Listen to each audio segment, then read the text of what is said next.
All right, looks like we're on the recording thing. So, first, comments about the movie. You liked it, didn't like it, violent, anything? Did you see it? And don't lie. I liked it. There were some really funny parts. Funny parts. What you mean when those people got killed? All right. What funny part, Donald? Oh, the part when he like spiked the reporter's drink with acid. The overall that like DJ character guy, I really liked him. Oh, that's good. Probably reflects a little of you. Who knows?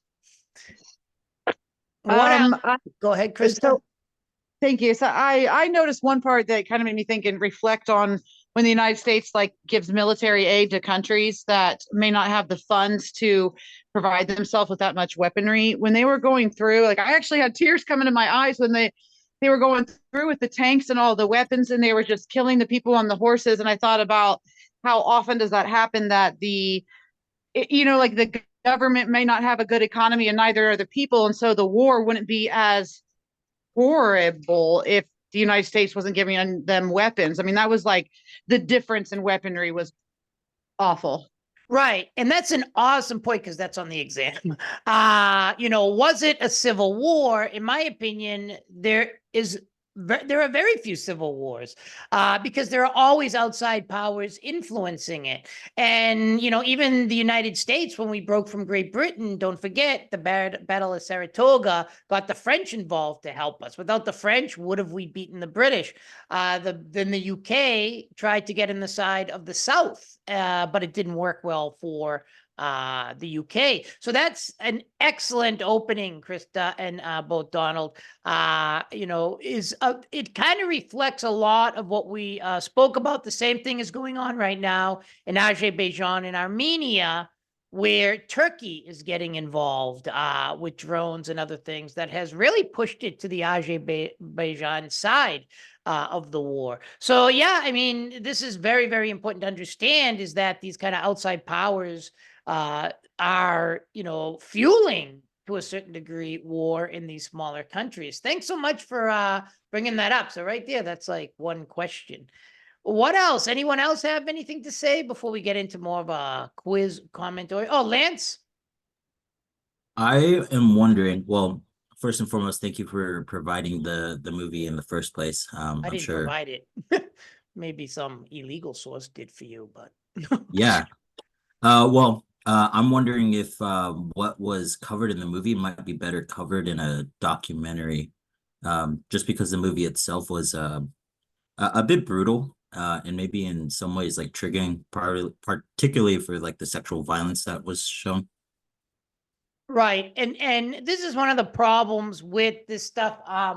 Basically, it is a film to counter US foreign policy. Oliver Stone is known for like not being pro US foreign policy. And that would be a good question in the midterm. Again, remember the more questions the better because the points are already over 100, anything over 100. Or more is better. So yeah, the sexual assault scene is horrible. That is true what happened. They did take the side of the death squads because during the Cold War, we would support anyone who wasn't quote unquote communist. So they did say that. It was actually the Secretary of State at the time that said, maybe they were packing pistol packing nuns or whatever. It was a very lamentable situation. And that's one of the questions there that paradoxically, the film's about human rights, but at the same time, they did socially construct women in kind of a negative way. Even the disc jockey and the main character, the two journalists, when they were talking about virgins and things like that. I mean, this is kind of tough stuff to talk about, but that's the name of the class. I mean, violence, conflict, human rights. Gender rights is extremely important. And, they were considered basically a commodity, objectified throughout a lot of the movie. So I think, yeah. And as far as documentaries, there have been documentaries on the war. Anyone else want to quickly go and say, Sophia? This is my second movie I seen on El Salvador. The first movie I saw is called Innocent Voices, Yeah, and it shows more about children being forced to join the guerrilla. Mhm. So it was kind of different to see that in this movie it wasn't really shown, but at the end when, you know, it just started getting crazier, they started joining. Um, do you know if there are any more movies that show that?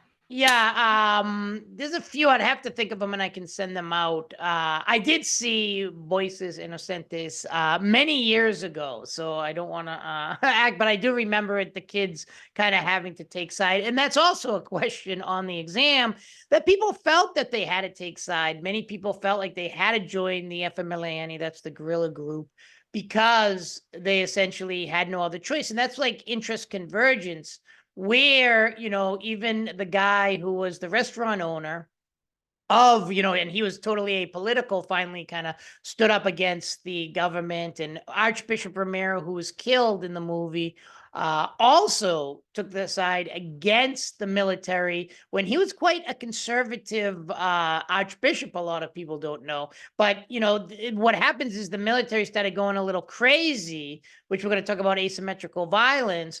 So, you know, once you start losing that governmental capacity to keep it in the framework of Tilly, they didn't know who the quote unquote guerrillas are. That's the thing about asymmetrical violence. I'm gonna get off my fan. That's very, very difficult, is that once asymmetrical violence, as we saw in the movie, starts going, you know, a little crazy, you know, who is my enemy? And that'll be a good question. One of the things is that, you know, who's the enemy, they didn't know. So that showed it right at the beginning when they told the guy to take off his glasses and they killed him. So it's a very difficult situation for both. I mean, I'm not a fan of the government at that time, but for both, you know, the guerrillas and the military, you know, these young guys that are off to war in the military didn't know what to do either, and you kind of like feel bad for them as well, in a way, even though they were brutal, because you know they didn't know what they were doing. They were sent out, go stop quote unquote communists, but they were just killing indiscriminately, and that pushed more people into the FMLANA. And that's what we have to understand about political violence. Any good ideas here? I didn't check the chat, sorry.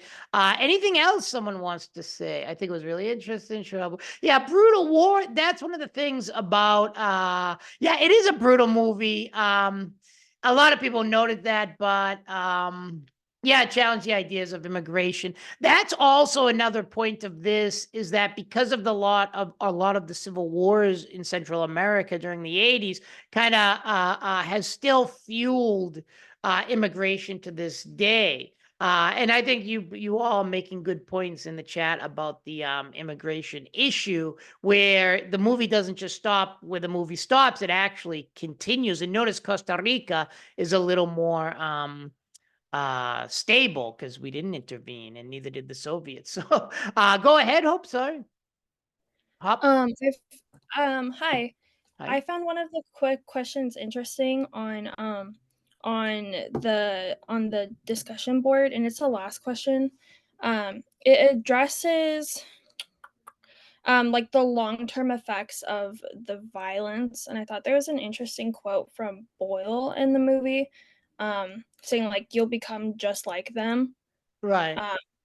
Is what is I'm trying to think, like, what is your opinion? Because obviously, it's been said when there is oppression from the government that people will go towards fighting, like the guerrillas and the rebellion. But do you think people will get to a point where they're just exhausted by it? Yeah. And Oh, sorry. Go ahead.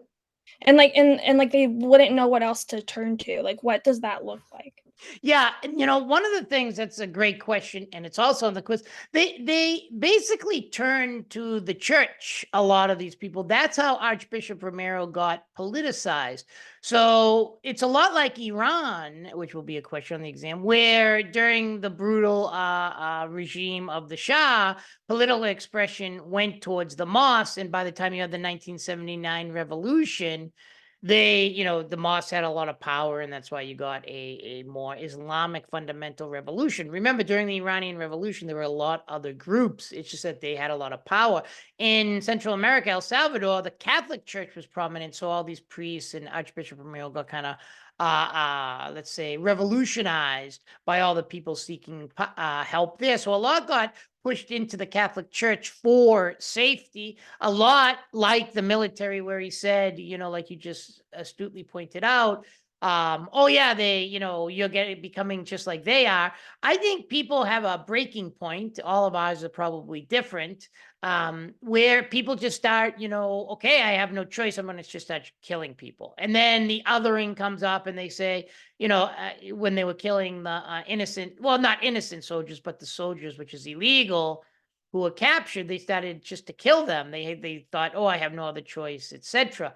I think a lot of people start like that young kid towards the end where he ran off to the guerrillas and said, there is no more God. I think being in these situations, and they're all over the world, Myanmar, Ukraine. I mean, that's why this class is so important, I think, to study. So it's not just, to learn about this stuff and then leave, kind of like, apply it through all the other conflicts throughout the world, is that people start having a breaking point and start fighting back. Or, then, obviously from the government's point of view, oh, these are communists, we're going to try to root them out, but it becomes to be a stalemate. And that's exactly what happened in this case, is that they fought each other to a standstill, but the FMLN was gaining power, and they finally went into negotiations with the FMLN. But I think a lot of people start, and that's a question on the quiz, they feel like they have to choose a side. They have no choice. And the irreparable harm of children, women, the trauma and recovery, which is next, the second part of the course. What do you do in post-conflict, right? Or even during conflict, with all the trauma and recovery from war, because war doesn't just end, right? It lives on with people. Excellent points. I found it, yeah, they can much more probably. That's a good point, Lauda, about the president. That's a good point. They really wanted Ronald Reagan to win. It is true. Jimmy Carter was a little on the fence about supporting the military, and you saw that in the movie. The other stuff is, for Tilly's, the governmental capacity, as I mentioned, was losing control, as you could see, and then it became more violent, and that pushed people into the guerrilla group, because they were indiscriminately killing people. And asymmetrical violence, which is of course on the exam if you watch that lecture, is not conventional violence. I want to make that clear, but a type of violence that are more, a small level attacks. You don't know who the person is. When I lived in Nicaragua, I used to have these former revolutionary soldiers and all this stuff, and they said, during the day they'd be students like you, they look innocent, and then at night they would literally go out and like blow up a building or something like that, and that keeps the government off guard. So asymmetrical attacks are very, very important in this type of warfare. And like I said, this does pose a certain paradox, which is on there. On the one hand, the movie's kind of focusing on human rights, but on the other hand, it's kind of objectifying women when it says, oh, we can get virgins and all this stuff. Another thing, if you remember, and if you've had me before, you've heard a million times, Dora Maria Diaz is not in the movie Salvador, but it does show how terrorism is intersubjective, because as the government kept on calling them terrorism or communists, they didn't see themselves like that. They saw themselves as a legitimate revolutionary force. And we have to remember that for just about every group. And that even goes, no matter what, you can hate Hamas, for example, all you want or whatever, but they see themselves as a valid response to Israel and Palestine.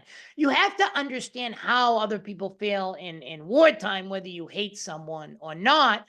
And this is very, very important within conflict resolution strategies, because most people don't see themselves as terrorists. They see themselves as quote unquote freedom fighters, just like, as in other classes I've taught, Washington, Jefferson, all those people were considered bandits by the UK.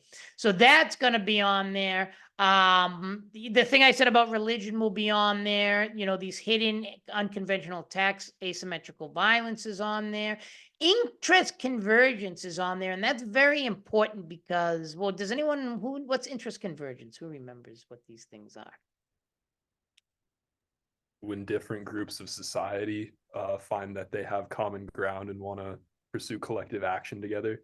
Right. You know, and I don't know if you took my empirical inquiry class. We applied that to the hunting ground where a bunch of groups, like even men who had daughters who were pro law and order, kind of started standing up against these universities and others who were kind of hiding the lamentable sexual assaults on campuses. The interest convergence is interesting because you start seeing a lot of people who otherwise wouldn't be fighting or being against the government, like Archbishop Romero, who was conservative, or he was the one that was killed in the mass, or the restaurant owner, if you remember that, and others who got kind of swept up into this war and were forced to pick a side. Good, Donald.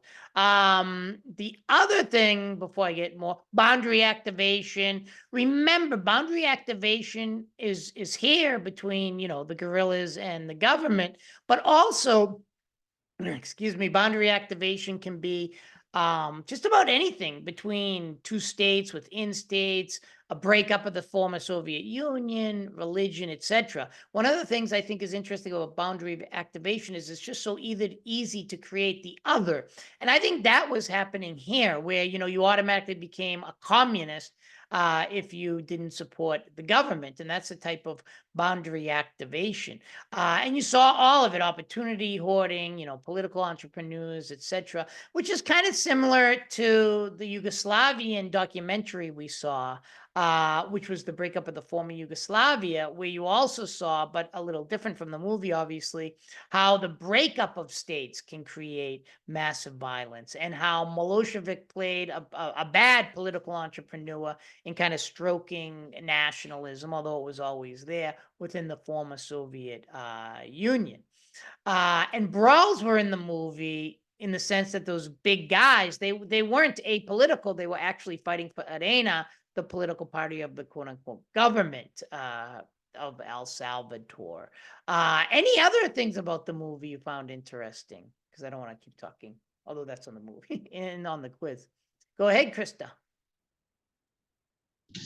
It was like graphic, but I actually really liked that about the film. That I thought that it was very realistic, and it allowed us as a viewer to really experience what it was really like for the women. Like as a woman, and sounds maybe different, but the more graphic it is, the more that people kind of can comprehend what's going on, and then we can place that, because that's still happening in other countries.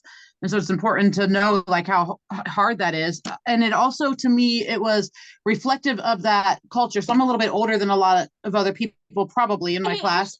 In the 80s, it wasn't the way even Americans spoke to women was entirely different. And it was just the way the main characters and Boyle and everyone talked to the women was different than what we're used to. And it reminded me of I think in the 80s, we had the one girl who got raped at a bar, and the whole country went crazy, had these violent protests in the United States, because there was actually women that came out publicly and said they felt that because she was out in a bar by herself as a woman, that was something she should expect and deserve. And so it was, even though it was hard to watch probably for us today, it was very reflective of what the times were like then. Yeah, that's an excellent point. We actually watched The Accused. I don't know if that's the exact case you're thinking of. Yeah. We watched that at the end of the class. The reason I kept the movie format is because I did a poll of students in the in-class, and I asked them whether or not I should use it for the online class, and they said to keep it. So I listened. We'll see what the evaluation. But yeah, we actually watched The Accused because that's exactly what we get into, and then the trauma and recovery of the character that happened in New Bedford, Massachusetts.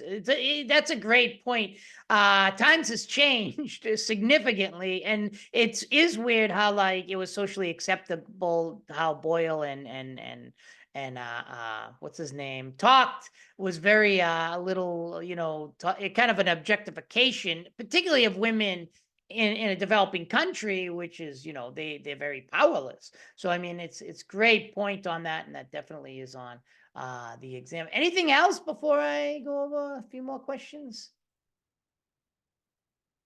Anyone find anything interesting? Did you see it? Well, remember too, Kalivas. How would Kalivas see this story? would he see it in East-West, communist versus anti-communist? Remember, what does Calivas look for? Who remembers? Anyone want to take a shot? Oh, Local problems. right, exactly. It's local issues that Calivas was looking at. He's from Greece, and Greece had a civil war, basically. Again, I don't really believe in the word civil war because mostly powers get involved. So the idea is that local issues are fueling a lot of this conflict. And that's where you talked about Afghanistan with like the cattle, people stealing cattle. And I noticed this in Nicaragua, people would say like communist, excuse me, I get my alcohol, just kidding. Uh, let's say communist, capitalist, etc. But then when I was living there, I was like, wait a minute, there's a lot more going on. It's about water rights, cattle rights, land rights, and all these other things where people are kind of even like very local barrio issues between people. And that's what Calivas, I think, brings to the table. So we have to understand people aren't joining necessarily because they're communist. They're joining for other reasons. Oh, my uncle was killed by the guerrilla, I'm going to join the military. Or my uncle was killed by, or my aunt or mother, a child was killed by the military, so I'm going to join the guerrillas. It's not as ideologically and clear cut as like East versus West. Great points. So what else? Asymmetrical violence, as we talked about, not clear-cut terrorism, but that's what the movie Salvador represent. Bras, as I talked about, brawls, scattered attacks. They were very political. Unlike Tilly talks about where he kind of played down the politicalness of the brawls. Breakup of the former Yugoslavia, definitely on there. All of Tilly's stuff from nationalism, political entrepreneurs, boundary activation, even opportunity hoarding. Because as you remember, maybe in Kosovo, I'm kind of jumping around a little, but it's important because even, they were complaining about they didn't get opportunities. I got to write that down. Opportunity hoarding in that case of the former Yugoslavia. Did anyone want to comment on that documentary really quick? Good, Jennifer. Local issues. No one thought about the. Did you see the Yugoslavian documentary? Did anyone see it? I showed it, didn't I? Yeah, you showed it. I just didn't want to be like the talker, the hog taking up the space. Okay. So, yeah. I just want to make sure I showed it. That Yeah. showed a lot of that boundary activation through nationalism within states, without outside of state. I mean, that's a very lamentable situation. Thanks, Lance, for being so honest over there. I haven't had the time. Honesty will get you everywhere, like divorce. You got to learn how to lie better, Lance.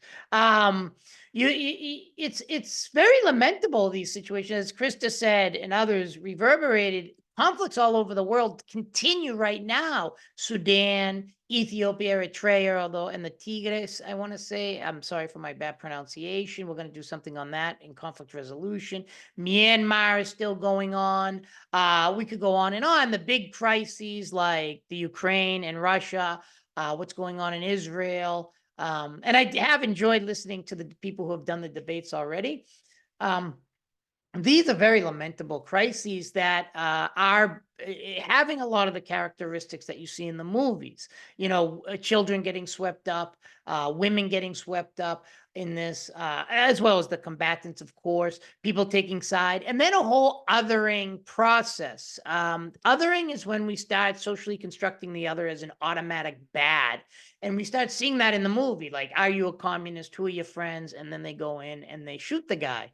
We see that, when the lamentable situation of the sexual assault of the nuns, they, didn't care. They were, going to Nicaragua, which is enemy territory, etc. So this easy othering of other people is so, easy, like I said, that it's easy to kill people. Excuse me. Any other questions or comments on all this before I go on? Nothing? A little tough to watch the movie, the videos and all that stuff and the subject. Any questions or comments on the subject matter, generally speaking? Don't worry, there's a... Where are you? Oh, go ahead, Corinne. Good. Yeah, where were you trying to go with like religion and politics? Were you trying to say like how in like these kind of destabilized countries, like in Iran and El Salvador, like the religion gains power because people are seeking like comfort? Yeah, that somewhat is what I'm saying. Thanks for seeing me twice in one day, by the way. So what we have here is when there's no political expression. Good question, because sometimes things aren't clear and people don't say, could you be a little clearer with that? When um there's conflict or a dictator or something like that, people want to express their politics. It's kind of an intrinsic nature, right? If I can't go to the street, I can't go outside like these people behind me, where do I go? Well, in a lot of countries, religion provides the voice, and that politicizes the religion that's the most prominent one on hand. In El Salvador is the Catholic Church. So what happened is you could basically say Archbishop Romero became politicized. He was very conservative. And now he's all of a sudden, telling the military to stop killing the people. That happened in Iran as well. Under the Shah, people started going for political expression to the mosques, and the mullahs, ayatollahs, etc., started gaining massive power. So by the time you have these revolutions, in Nicaragua, for example, there were literal priests in the revolution. In Iran, it became an Islamic revolution, somewhat unfortunately, not because it's Islam, but because it became kind of a fundamental revolution where they actually killed a lot of the other people who were involved in the 1979 revolution to overthrow the Shah. So, religion becomes politicized in these people. That's an interesting thing. What you just said about political entrepreneurs. I think there are political entrepreneurs throughout both. The death of Yugoslavia was definitely Milosevic in a negative way. And I think you could say there were a lot of political entrepreneurs within Salvador. I think that main military guy who kind of had no conscience, the Flaco there, what's his name? I forget. But he, basically was benefiting from the war itself because it seemed to be getting a lot of power. Even the thugs seemed to be getting, ingratiating themselves in the power structure of the military, who went around beating up people. And I see that a lot in Latin America on both sides, the right and the left, who begin to get power because, they work as thugs, and beat people up. So I think there's a lot of political entrepreneurs and not too good in both of these. Other questions? Those were excellent questions. On the key term sheet, you put binary understanding East versus West. Can you elaborate on that a little bit? Yeah, and I think Krista said it, Talibans would say it's much more complex. It's not about communism, capitalism. It's not about East versus West. There's real complex issues going on the ground here, and that's what we have to look at. So it's not just about what the United States wants to see it as, right? It's a lot more complex. Like, people are fighting because they're getting killed by the military or getting killed by the guerrillas, which, as Boyle said towards the end, you're becoming just like them, right? So, this kind of vicious cycle of violence isn't really about communism or capitalism, but about, survival. And I think that happens a lot in these crises. I'm a little incredulous that Putin's correct that he's denazifying, you know what I mean, the Ukraine, but he'll use that discourse in order, the binary discourse, like good, bad, etc., when people fight for a lot of different reasons. Good question. What else? And if I'm not clear with anything, just tell me. I would say that I really liked. Oh, I'm sorry. You can go ahead. No, go ahead. Oh, okay. So the Iranian video, I really appreciated that. It was very informative about something that, I remember seeing all over Reddit at the time. But actually understanding how it all played out and then how it was actually shut down and kind of stomped out by the government was pretty informative of something that I knew about but didn't really know about. Yeah. What did you think about was most informative about how they were able to do it? I gotta put that on the quiz. I mean, I think absolutely the social media aspect. Shutting down the internet is a huge thing anywhere now. If the government can shut down the internet, you can shut down all the outside support that you're getting for it. Yeah, the control of the internet, that is a great, I'll put that on there. So that's going to be a good question on the Iranian documentary. I think that that's one of the things they go after. Now, when we bombed the former Yugoslavia, one of the first things NATO took out, because this is before internet became so widespread, like 1994, 5, 6, towards in the 90s. Clinton took out, or I shouldn't say Clinton, whoever was the one managing NATO, said take out Yugoslavia's the newspaper outlets. I think it had a central radio station and stuff, and they started bombing that. It's the same exact concept. Take out the ability to communicate, take out the ability to get support. That's one of your keys. It's a lot more difficult now. Obviously, there are ways around it, but I think what Chelsea said is true. I think that by controlling the extent to which people can use the internet, if at all, is now part of the battle. So that's a important thing that definitely is going to be on the quiz, because we think of like political violence as in the movie like just the brutality, but the reason I gave the Iranian one was to show, there's so many ways of brutality, basically, and now is controlling the internet one of them. So that's interesting. Obviously, the movie in the 1980s, from the 1980s, didn't focus on that. So yeah, that's a great point of how to control a people. And it is kind of lamentable that, it kind of petered out these protests. Protests are very, very difficult. One of the things I wanted to differentiate between that Iranian documentary and Salvador, oh, this will be on that quiz, is the fact that protests can peter out a lot quicker. Like the people behind me, if you don't get results rather quickly, people kind of see the protest as, okay, now I just want to get to work and continue my life. I have a baby, I need to feed her, him, and etc. One of the things is with guerrilla war, you have the literal war where they're trying to overthrow the government. So you can really, get a vicious cycle on that going. But after protests are kind of go on for a little while, I noticed, regardless of ideology or anything like that, they do peter out. It's lamentable, but I think that unfortunately the Iranian government did win this line of against the protesters, because it wasn't like a coup. It was more of a protest, where you see in the movie it was more of a war against the government, where they had no choice but to negotiate. Excellent points. Coding. The goal on coding, excellent, Hop, is the fact that coding is difficult. There's a lot of US centric and other things. That's what I tried to do in the Venezuelan article, not to make sure that it's very difficult to do. It's not an easy thing. And if you take me for political statistics, I know Donald was, he really enjoyed it. And Corinne's going to take it next semester. It's very difficult.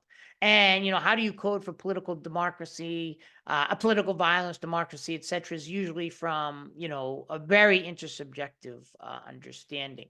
As you could see, like in the movie, the US would take the side of the military. So as a result, the military would probably get a good view on the coding.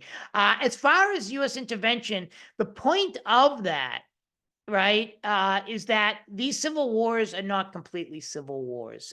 There's always interference from countries within these wars.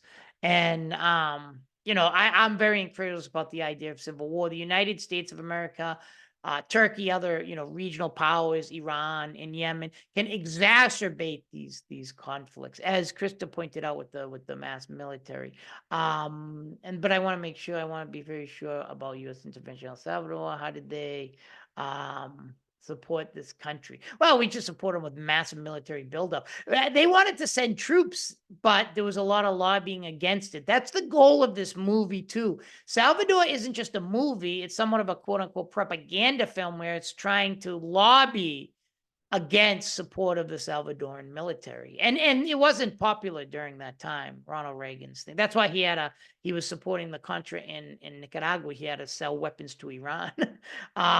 Things. Yeah, Nagorno-Karabakh, I don't mention that, but I didn't end up mentioning that. I don't know if this was already talked about. Yeah, that whole East-West thing is that it goes against Calibas. Calibas would look for more local issues, like in that article where he talks about Afghanistan, people just changing sides, when it's in their interest, land, cattle is a big thing, etc.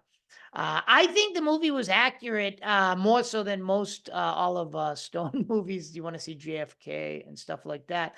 Definitely accurate. There were death squads. Those were paramilitary units killing people. It is true the nuns were lamentably killed and raped, and it was the Secretary of State, Alexander Haig, at the time that said they were pistol packing nuns or something and took the side of the death squads. They were brutal. El Salvador was brutal. And remember, this is why I think El Salvador later had, so you see continuity here for violence, conflict, and human rights. Basically, you see why El Salvador became so violent with gangs and other things and guns. When I was in El Salvador before, and that's why Bukele is so popular, because he kind of rooted these out.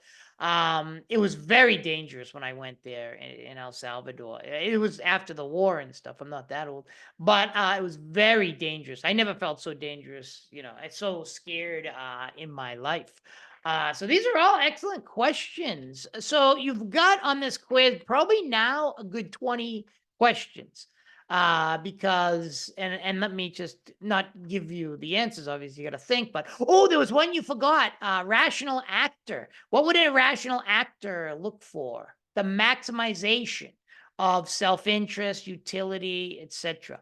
So when you read that article by Hector, and he talks about the who actually teaches here, he talks about the graves being destroyed. That's a rational movement, according to Hector, because then that would spark hatred by, I believe it's the Croats, and then they would attack, and then they would, it would create more conflict. So the idea of rational actor is that people aren't doing things for emotional reasons, like Suni talked about, but more rational reasons. Like, I'm going to join the guerrillas, not because I'm a communist or something ideological, but it's a rational choice given my situation. So that's the rational actor. And I'll put that on even again. Rational. Civil War is rational. So there's a good 20 questions. So that's one of the questions I'll go through. Outside intervention, which you people are talking about, is very, very important. It can increase political violence. We've seen it all over the world. Remember, this isn't just about El Salvador. This isn't just about the movie. This isn't just about this class nor me. This is about all conflicts. Like, you look back at the Liberian Civil War. Sierra Leone Civil War was Liberia of the big factor in that under Charles Taylor, and the answer for me is yes. So there's always these outside powers kind of, involved. The other thing is, what we talked about, people getting pushed to taking sides into the guerrillas. So it wasn't just an East-West situation when you watch the movie. Calibats would delve deeper and talk about these kind of complex local causes, like what we call death squads or squadrones de muerte, where they were basically killing people and pushing people into the hands of the guerrillas. And remember, as you saw in the peasantry with the music, music is emotion. That will be on there. I'm definitely sticking that one on there. Remember, the more questions, always the better. Music, I didn't do this in the class, but there's some really good revolutionary music, and that's something emotional. It goes for more Sunnis, if you read that article. It talks about emotion. That music, when they went up to the campesinos, the poor peasant area, and you hear the music. Every good revolution needs music. Go ahead, Sophia. So, quick question on the rational actor versus the emotional. So when the kid said that there's no God in his country anymore, would that be more on the rational just because he didn't have a choice, or emotional because he feared? It really depends on the paradigm you want to use, because if you're a rational actor model, you'll see choices are done for rational reasons. If you focus on emotion, you see, oh, it's an emotional response, right? For the rational actors, they'd say, no, there might be emotion involved, but he's making a rational choice because otherwise he would get killed. So that's an excellent question. That's the thing about the academic world. They all have their little paradigms and theories, and they try to see the world through them. But I don't think anyone can be 100% correct. So remember, the political violence was completely asymmetrical. They didn't have tanks, right? The FMLANA, they didn't have tanks, so it was not this kind of conventional one-on-one fighting. And the movies, the brawls, that will be important. They're very political. Destruction of the Graves from the Yugoslavia, that was Hector, rational actor. Breakup of the former Yugoslavia, like we talked about, all those things, nationalism, political entrepreneurs, boundary activation, opportunity hoarding. Wow. That small documentary really, and it was a lamentable situation. Who here remembers that in 1992? I'm the only one. I'm very old. So it was a horrible thing. You had the CNN effect where CNN kind of recently started, and people were just glued to the TV sets seeing quote unquote genocide in Europe again. That was a very difficult thing. Boundary activation, remember, is within all these case studies. Boundary activation is when we activate these boundaries, like we're all fine, like we're living society, whatever.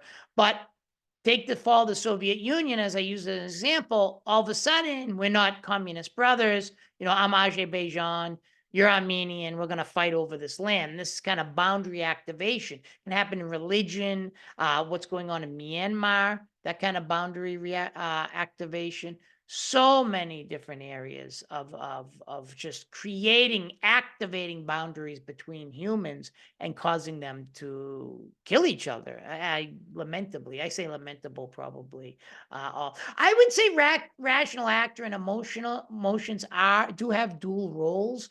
As someone who listens to a lot of the rational actor and emotion, they have definitely dual roles in these kinds of situations.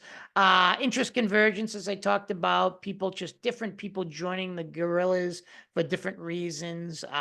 Asymmetrical violence is on there a couple times, those unconventional attacks. The religion aspect, Corinne talked about, Dora Maria Tejas, and also the whole gender idea of, on the one hand, this movie focuses on human rights, but it does objectify women. Although I did like that woman guerrillera, the woman who fought. She was tough as tacks when she said kill all of them. That's one of the things I noticed in Latin America where I live. Some of those women were the strongest and toughest fighters ever. I mean, absolutely amazing. Anything else someone wants to ask or say? Anything outside the midterm? Like I do about have a question on the word list. I don't really know how to pronounce it. The Nagamo Karabakh.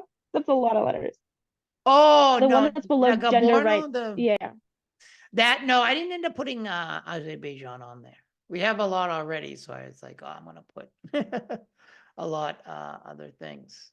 Any other question about the class or things that aren't clear? It's fine to ask questions, because that's the thing about online classes. Not everything is clear, especially with me. Do we also have a final? Of course, you have a final. That's the one Krista talked about. In the case, we're going to watch The Accused, and we're going to apply all the trauma and recovery. Yeah. So should we not I remember I messaged you about that internship opportunity, that AI. Is that still relevant? Yeah, that is an opportunity now. This is a good chance to say it, so I'm glad you bring that up. Every time I do one of these things, they're a little ambiguous, and people kind of. I will always just take the student side. If you do it, I mean, as long as you don't pass in crap, you definitely will get the points. This one I noticed because some people asked some astute questions on the board on the community forum. And I answered, and what I think they want is kind of essay, but step forms. Like, okay, someone suffers from trauma and recovery from this war in El Salvador, right?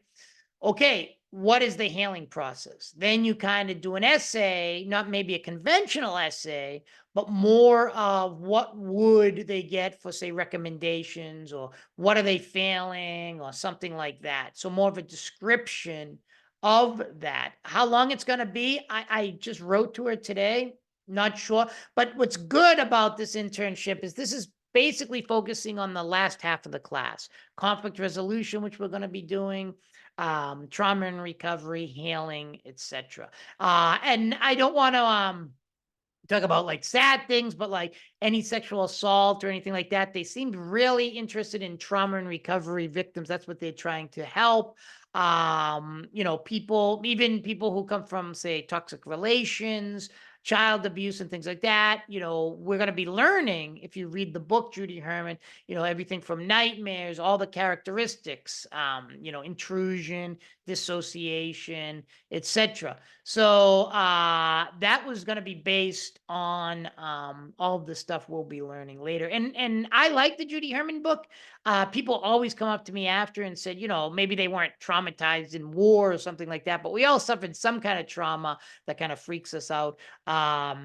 So people say, no, this was very helpful, this book, in my life, because I think everyone, even a car crash, right? Something, you know, you don't think about, can cause trauma. So I think this book is very good, not just for the class and learning about how people deal with life, but, you know, for our own little anxieties, depression, and stuff like that. I think it's a really good book on healing. You know, you need the proper environment. As Krista said, people were saying to this woman, as we're going to see in the movie, you know, oh, you get what you deserve. You're out all by yourself and all this. I mean, terrible things. You know, that doesn't help to the healing process.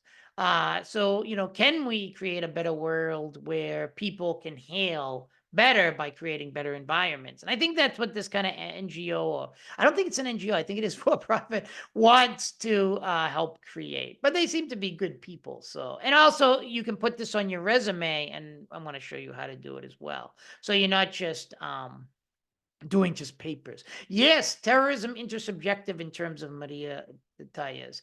Yep, you're gonna get another. I always keep the midterm open a long time. So don't worry if people say. The finals a little more on the, you know, because I got a complaint once. Oh, you were accepting something after you're supposed to accept it. And I'm like, well, that's to the student's benefit. So we got to cut it off right when the date ends for the online class. So the final will be a little more like the last half week of the last week, the last half of the last week will be the final. But then I got to get grades in, so you'll have a little less maneuver there. And then the final paper, whether you agree to do the internship or the paper, that's up to you. Good questions. What else? What else?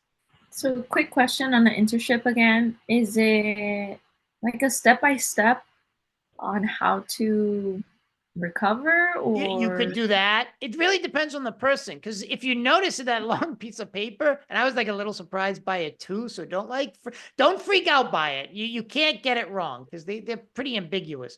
So just do it like you think you would. Like, let's say, for example, someone seeks advice to you, you know, like, oh, I'm suffering from trauma. Oh, what are my characteristics? Okay, you know, you have a trauma patient. These are the characteristics, right? Like you're a mini psychologist or something, you know, or, you know, oh, I want a healing process, or we're going into conflict resolution. What does that look like? Things like that. And I should do another video on it so people kind of make it clear. But yeah, I mean, it's just kind of, it's not just regurgitating the information. Think of it like you're trying to help people or help yourselves. Good question. Another question is, what is the, can you go over the white hand The white hand. or the, I'm Oh, sorry, Mano triangle? Blanco. Yeah. Yeah. Yes. No, that is basically a paramilitary group that develops within these excellent question, Chelsea. These wars is that you think it's only the government versus like a guerrilla group, but then all these other groups start popping up. And that's the paramilitary death squads, brawls, scatter attacks, etc. So it's kind of like the military, but not the military. If you study political violence like Donald wants to do, it's not just about, you know, two groups there's usually other groups that spring up that take sides, like the Colombian guerrilla war. You started having these paramilitaries. Now in Mexico, and I love the Mexicanos, I'm not, but you have a lot of different groups popping up, right? Like people and it's normal. For me, that's rational. Oh, I'm gonna put that on the quiz. Excellent. That these paramilitary groups pop up, it's actually for me rational, because if you have a farm and people start killing everyone, and then they start wanting to steal your cows, even if they're not bad people, they need to eat, then you start developing, hey, I'm going to protect my land, and then you get a gun. It's like a vicious cycle. But I don't see it as, it is emotional, but I do see it as rational. Like you start seeing, keep on forgetting the name of Mexico, but the groups that now start fighting against the cartels, right? And then the cartel hire more people, etc. It's a lamentable situation. It's happening all over the world. That's what makes this class so interesting. Even in little places we forget about, like Sudan. I think that we forget about these crises. Somalia is once you get a big crisis like the Ukraine and Russia, Israel, Palestine, we forget all these other small crises going on. Even the recent attack on the Mexican embassy in Ecuador. That's pretty interesting. What auto defenses? That's right. Yeah, good, Donald. What would we do without Donald? What were you looking for like governmental capacity? That's the ability of the government to control the situation. Like I talked to a lot of my Saudi students, Saudi Arabia, and their argument is, the ones that support the monarchy, is that the monarchy is needed for that governmental capacity to hold those kind of quote unquote tribes together, or they would be warring. In this case, you see the government in El Salvador is losing control, losing government capacity completely. So, it's a lamentable situation. Then they start going crazy because they're like, who's killing us in asymmetrical violence? You don't know who's killing you. Like I said at the beginning, when I was a professor at La Universidad Centroamericana, I had these revolutionary students that say, yeah, I'd be like, look at Sophia, normal kid, drinking Coca-Cola, and then she's, studying hard, right? And then boom, at night, she kills people. So, it's a pretty interesting phenomena. People get pushed into this. And I had a lot of students like that. And they also would use women to, kind of, tell the military in that case, Nicaragua, oh, you're so lindo, you're cute, come over here. And then they'd ambush them. It's called the weapons of the weak. Oh, I'm putting that on there. What they do is, and this is what the FMLN did, they would purposely ambush the military in order to get their weaponry. And because it's a quote unquote civil war, they're using weapons they can use them easily. Opposed to outside wars where, can they use, like if the Russians get US weapons, can they use them? There's language barriers and a lot of other things. Whereas in this case, Mao Zedong used to say the best weapon supplier was Chiang Kai-shek, meaning they'd ambush all of Chiang Kai-shek's people, right? Create these creative and then take all the weaponry, and then they had weapons.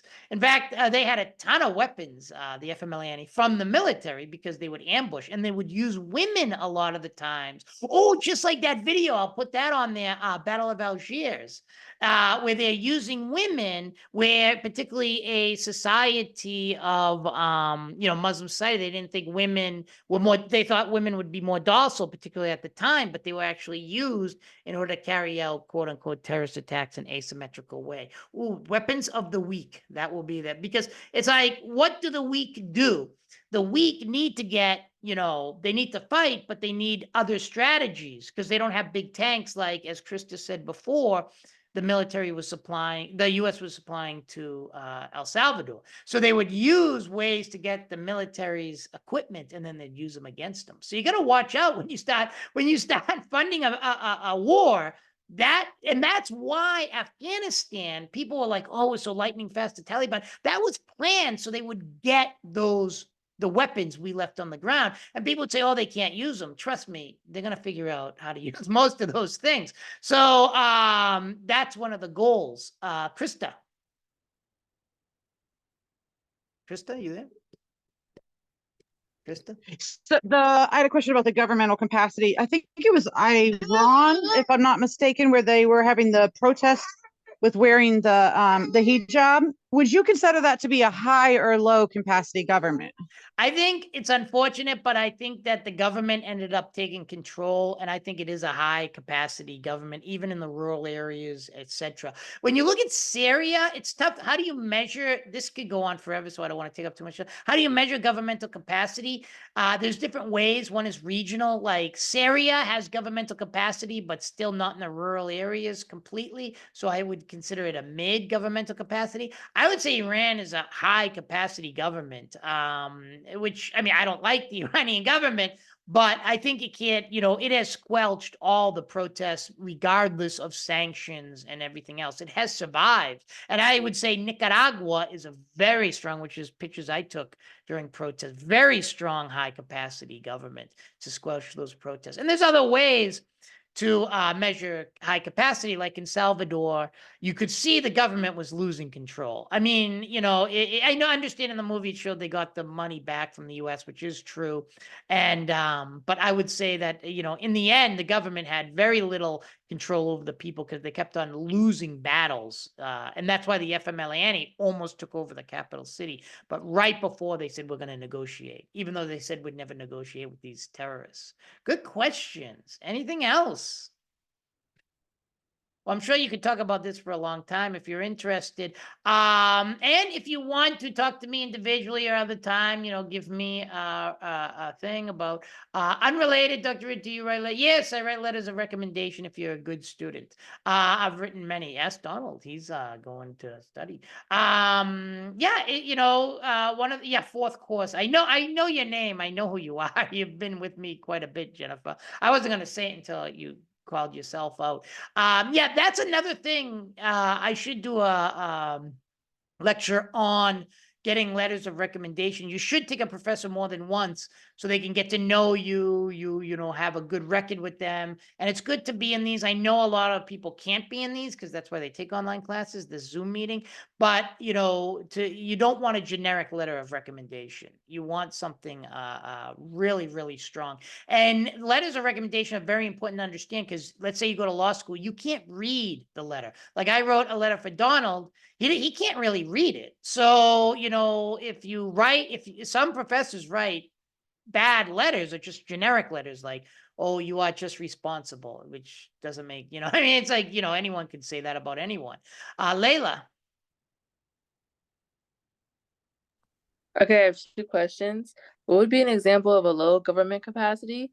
And will the Zoom lecture be posted on Canvas? Yes, this Zoom is Okay. recorded, as I said. So, only Sophia showed her face. Hey, this is up to you people. Oh, and by the way, I want to make sure something clear. The reason I use YouTube, and I talked about this in the other class today, is because once you put something on Canvas, it becomes ASU's property. And they've been now kind of selling some of these classes to other businesses and other things where for intellectual property rights, that's why I put everything on YouTube, to protect my own property rights. Because once you put something on Canvas, it's not yours anymore. That came up in a debate. So this is definitely is recording now. Oh wait, I never recorded. We have to do it all over again. Just kidding. So this is gonna be recorded. Low capacity is, you can really measure it in different ways. I think one is regional. Like they used to call the former president of Afghanistan the mayor of Kabul. And that meant he had no control whatsoever, Karzai, over the other regions. And that's low capacity right there. That's one way. Are you able to handle like taxes? I think Mexico is going to a little low capacity. One, it's huge. It's a federal government. Its ability to exercise control over, say, Chiapas. It was able to squelch the rebellion in 1992, but at the same time, Mexico's massive, and those provinces or regions have their own autonomy. So that's another way to do it. Whether you can control an uprising, I know it's a bad way to say, but like North Korea is a brutal state, but it has high capacity, no democracy. So there are different ways to measure it. Good question. I had Anything a quick else? question on that. So let's say Mexico has different parts. Is that what happened to Yugoslavia when Tito died? I would say Mexico's different because I don't see any area breaking away from Mexico, to be honest with you. I see it as, it's not homogeneous, but it's more homogeneous than the former Yugoslavia. The former Yugoslavia, the Croatia, Bosnia Herzegovina, Kosovo, Serbia, we're talking about different languages, different religions. I understand there are indigenous languages in like Latin America and stuff like that, but you don't see as big as breakaway as you did in Yugoslavia, and they were able to break away. And that any breakaway causes massive violence because of movements, because no one wants to be a minority in a majority land. That happened when Pakistan and India and then East Pakistan, Bangladesh broke away. It was massive, massive violence. All right. Anything else? Good questions. Okay, then we'll When you end it. Oh, say, go ahead, Corinne. I was gonna say, like when you're saying theories, like what exactly do you mean by theories? Do you Yeah, just that's a talk good about, point like, because some of all these the more theories of paradigms, how we see it, because a theory would usually be a more cause and effect, you know, how we explain the world. They can be considered theoretical to the extent to why is there political violence because of, violence specialists are on there. Obviously, there's a huge amount of violence specialists in this because of political entrepreneurs. So theoretically speaking, these are causes of violence, like opportunity hoarding, etc. Good question, but I won't ask that on the midterm. I'll do that for empirical inquiry. Okay, well, we'll end there. I'll stop recording, and I appreciate everyone who came out and you asked really good questions, really good opinions. So take care, everyone. And if you want to see me individually, just shoot me an email, please, and we can talk career, whatever.